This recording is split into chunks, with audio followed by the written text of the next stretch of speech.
Hey guys, I'm John with Muldoon's Performance Transmissions. Today we're going to be installing a 48 RE transmission into a 2003 Dodge Ram. And I'm Tommy, and I will be going over some of the do's and don'ts when you install that 48 RE transmission into your truck. We'll also be highlighting some of the features and procedures that we perform when we install your trans at our facility.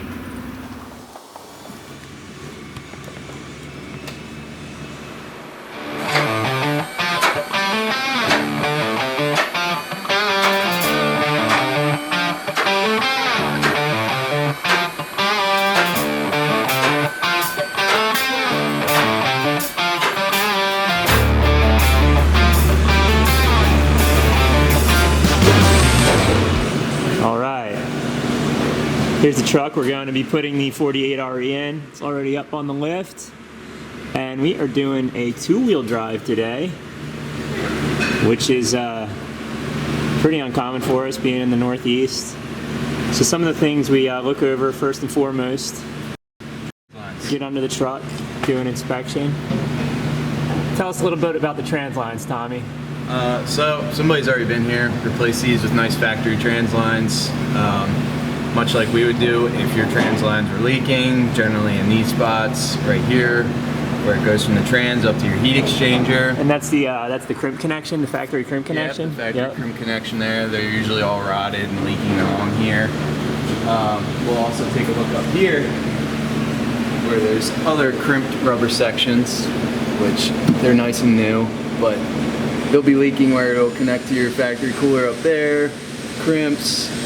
Always check those. And the other thing that we do before we put it up is take a look at your factory cooler, because they will tend to be leaking across the top. We can't see that. We can't see that so much from underneath, but we already did the visual on that from up top. Yep. And yeah, they did a nice job with this and made it easy for us by putting all brand new OEM trans lines, which is awesome. Because 9 out of 10 times when we get a truck, the lines are all corroded, and it's just an additional expense. We hate to have to tell the customer, but if you want the transmission to run right and have a long life, you know, obviously you don't want your transmission lines to leak fluid out because they'll get corroded. But we'll also take a look at your trans mount. Usually I'll grab on the transfer case and give it a nice little wiggle. This one's still fully attached. Don't have to worry about that. Still in good shape.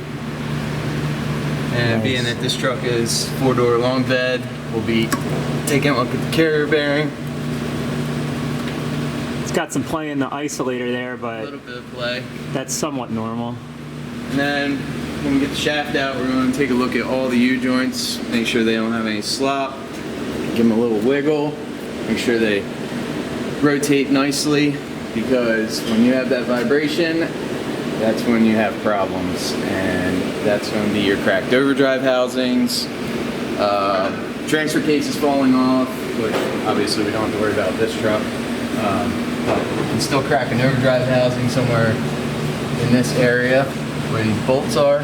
Yeah, they'll typically crack up there, and it'll be a hairline crack you can't see with the naked eye. You won't be able to see it, but you'll say, hey, why is there fluid leaking all around my trans? And then it goes into the assumption that it's a trans pan, but there's going to be a hairline crack along there or there. And yeah, on the extension housing for sure. Yeah. We see that a lot. A lot of cores come in. Yeah. So, all right, so let's work on getting this trans out. We're going to get a video of Eric getting this thing out, and once we get her out, we'll take a look at some of the inside, some of the common wear items, and we'll work on breaking down the core. Alright, so we just unboxed our Suncoast torque converter, and we're going to go over some of the steps needed to prepare the converter for installation onto the transmission. First things first, you pop this yellow cap off, set aside. You're going to need these bolts. These are your nice new converter bolts. The old ones will not work. What I like to do, take a piece of something, 2x4, 2x2, whatever you got. I'll take some ATF, I'll pour it in. And you're going to watch, because it'll come up fast. You don't want to make a mess. and then we'll slowly suck it down. Usually put about 2 quarts in it. And go, if you want to take a look, Jake, you can see it sucking down.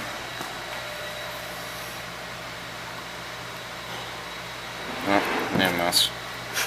That's alright.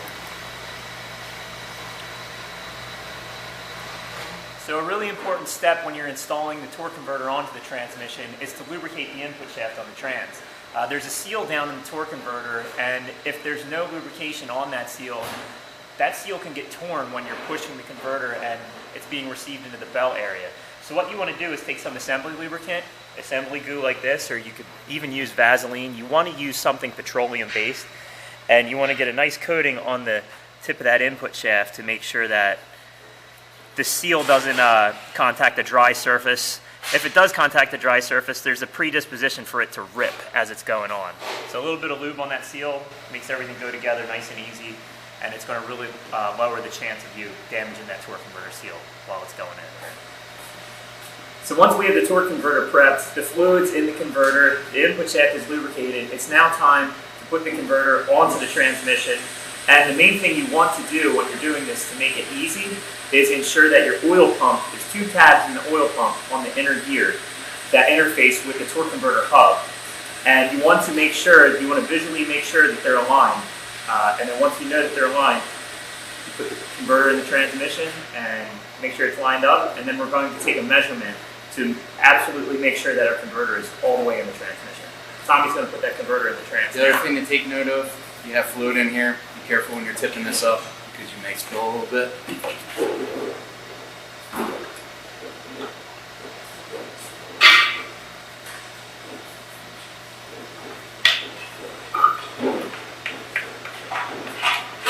Usually if you have it fully seated and you spin back and forth like that, you'll hear a click clack. It's your gears interfacing with the hub on the converter. I'll take a straight edge across here and measure from the edge of the bell to the straight edge. About 650 thousandths, fully seated. And after that, ready to put it up in the truck.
Alright, so we've got our flex plate taken off of the crankshaft, and after we did that, we got our fittings installed for our Hotflush. And what these fittings allow us to do is hook up our Hotflush machine, and we can flush the whole transmission cooling system with this device. What it does is it gets the transmission fluid super hot, and it also injects a pulse of air to help perturb any debris that can be in the coolers from the old transmission. A lot of times when you have old transmissions and there's a failure, there can be metal debris, clutch debris, and you don't want any of that stuff getting into the new transmission. So the way this thing works is we hook it up to our electricity and our shop air, and down inside of it, it's got a sump or a container of transmission oil, and it uses that oil to go through the transmission lines. And once it goes through the transmission lines, it forces it through a really low micron filter right here. Wow. All right. Tommy bumped his head. And what we do is we monitor this filter as the hot flush process is occurring, and we look at it with a flashlight, see little things like that. That's a little bit of debris that was, you know, left over in an old transmission. So let's get this thing going. And we look for that debris, and we continue to run the hot flush until this thing comes up squeaky clean and we don't have any debris left over. That way, when we install the new transmission, we know no debris is going to enter it. So let's get this thing going.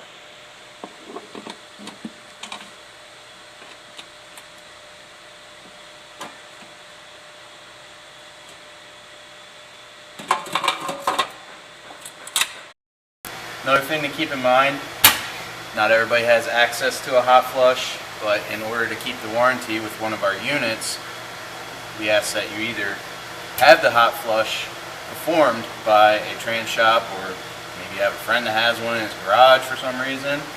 And if you don't have access to that, the can cooler flush really isn't going to get all of the debris out of the cooling system for the transmission.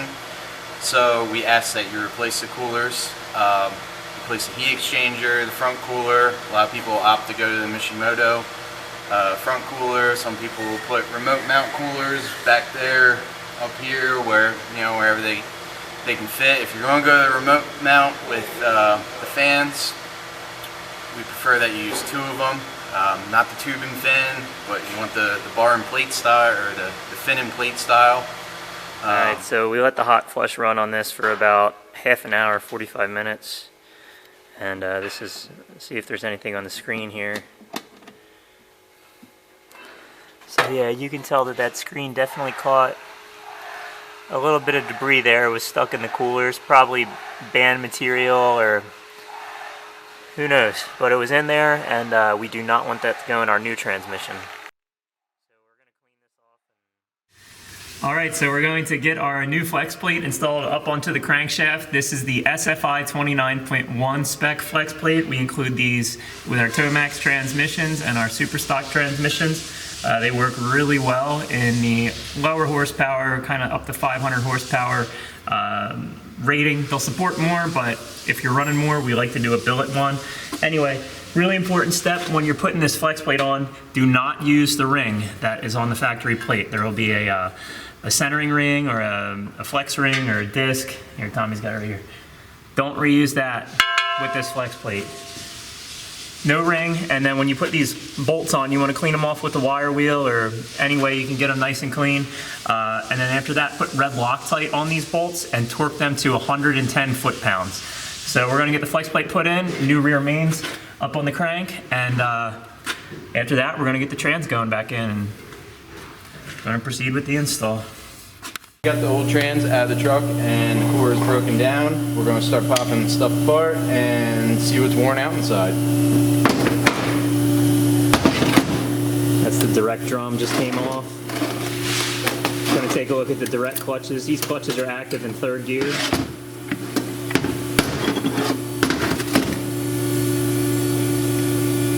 Pressure plate got a little hot. Got some hot spots on the pressure plate. Obviously, steels as well. Steels have some burn marks, as you can see. Clutches have some wear on them. This is the forward clutch pack applied in all forward gears.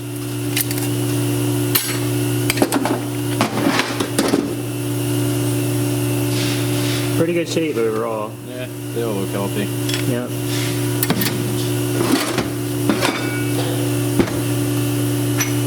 This is the intermediate shaft and the intermediate gear train.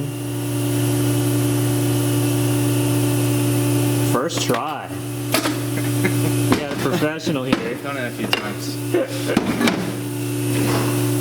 So we'll take a look at the thrust washers.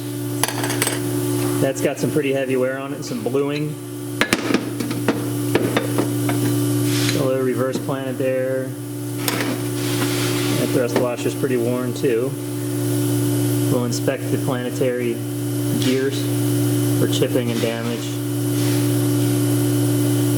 That was pretty good. Those are pretty good shape. Rear ring gear. Check that. Oftentimes on a 47 RE there will be a step there. The 48 REs have a harder gear, or they have a hard code. I don't know what they did. It's stronger though. We'll inspect the sun shell tabs. Make sure there's no. Where the direct drum contacts it. Yeah, they're all. These ones are have some. They're a little beat up there.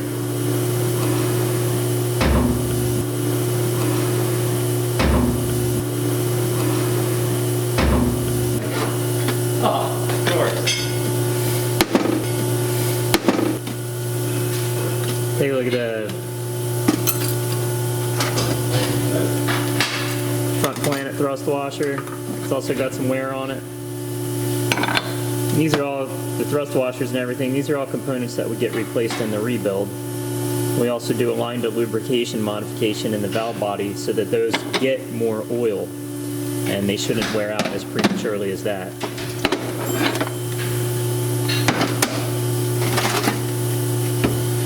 Take this over to handy dandy arbor press.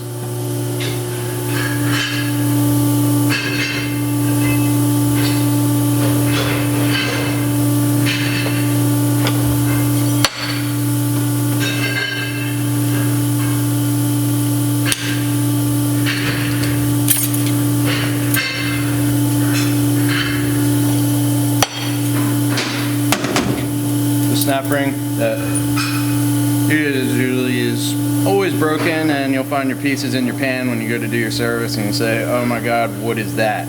That's this one. That one just broke coming apart? I think it was broken. Yeah. There's a section of the snap ring. Really common failure on the 518, 618. Let's take a look at the overdrive directs. Now the overdrive directs are typically never compromised because they're always under mechanical force of a really heavy spring. It's an 800-pound spring in the overdrive direct component there. Your overdrive cam, overdrive planet, we'll inspect that. All of the Torrington bearings in the overdrive would get replaced in our rebuild.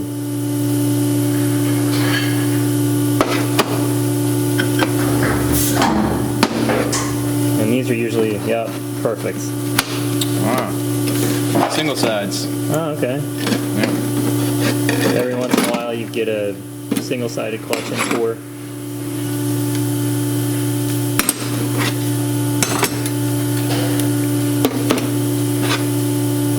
Usually going to be a lot of heavy wear. Overdrive sun gear. Yep. Some Brunelling. Yeah.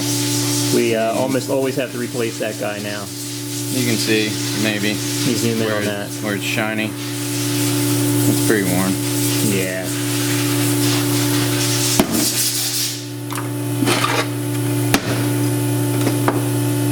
So while Tommy's taking apart that input drum and input shaft, a couple really obvious items are always the Achilles heel of the torque plate or the 48 RE. You can see that band was just worn down to the rivets, and the band is all black and burnt,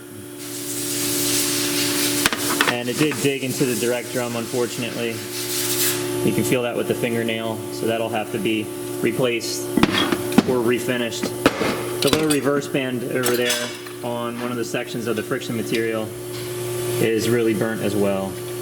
So the drum's in pretty good shape, yeah. but the band probably likely wasn't adjusted and was ran out of adjustment. But there's our core breakdown. Not really in terrible shape, but you know that second gear was probably hurting, and I'd have to guess that they had some drivability concerns in second gear for sure. All right, so we get the inquiry a lot when folks install their transmissions about torque converter pull-off. What is it and how do I check it? Once you have the transmission bolted up to the adapter plate on the back of the engine, what you want to do is get a pry bar and pry the converter forward away from the transmission or backward depending on the depth that it was when you put the transmission in. And you're looking for about a 1/4 inch of in and out play between the converter and the flex plate. So go ahead, Eric, pry that converter so the folks can see. Can we pry it back so they can see the...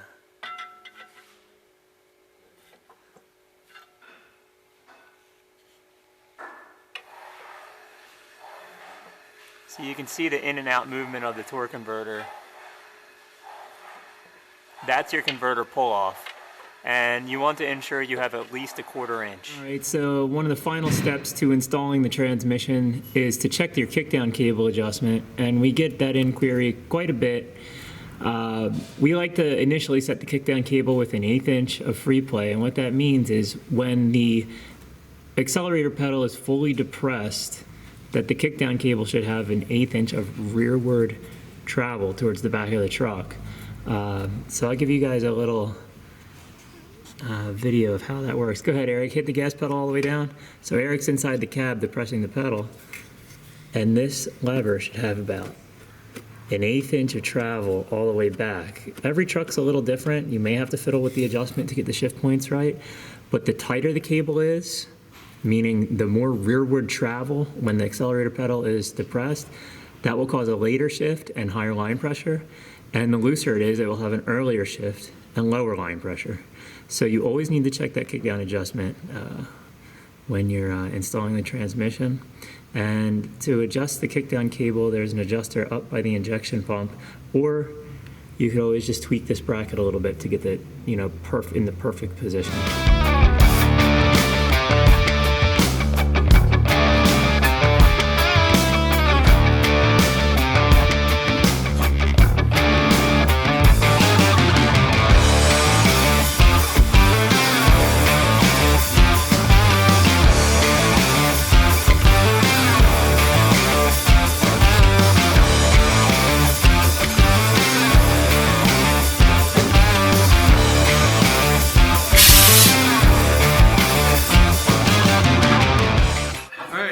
For the final step before we take this thing for a test drive, we're going to fill her up with fluid.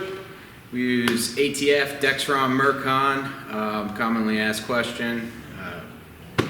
Cheapest brand, Walmart, SuperTech, whatever you can find. You don't need to use +4. All we ever use in all of our installs and builds is Dexron Mercon. So we're going to get this thing filled up and we're going to take it for a ride.